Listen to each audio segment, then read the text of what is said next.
Қайырлы күн достар, бүгін өте дәмді муравейник рецебін ұсынамын. YouTube каналыма тіркеліп, қоңыраушаны басып все дегенді таңдап қойыңыздар. Келесі видеода корейский қияр салатын ұсынатын болам. Жаңа видеомды жіберіп алмаңыздар. Ендеше муравейник қамырына кірісетін боламыз. Сармайды ұнға ұната отырып осылай үккіштен өткізіп, крошка жасап аламыз. Бөлек ыдысымызға қаймақ, оның үстіне қант, оған жұмыртқа және қопсытқыш қосып, жақсылап араластырамыз. Массаны ұн мен сармайға қосамыз. Жақсылап араластырып, қамыр илейміз. Илеп болғаннан соң пакетке салып, мұздатқышқа қатқанша қойып қоямыз. Неге қамырымыз мұздатқышта қатты, қазір екіге бөлемін. Пешке пісіретін табамызға пергамент төсеп, оған қамырымызды үккіштен өткізіп шығамыз. Қызып тұрған пеште 170-180 градуста қызарғанша пісіреміз.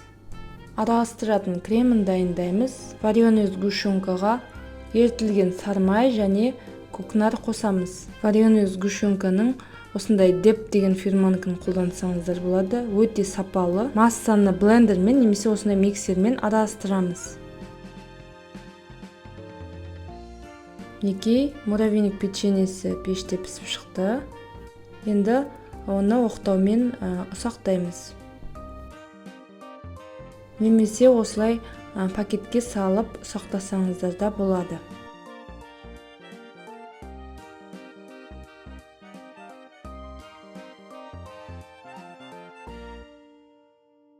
Ұсақтап болғаннан кейін бағанағы сармай мен сгущенкаға қосамыз. Жақсылап араластырамыз. Өздеріңізге ұнаған формада келтірсеңіздер болады. Мен осындай ыдысқа салдым. Тым қатты нығыздамаймыз. Осылай төңкеріп, үстінен ұрсаңыздар, өзі түседі.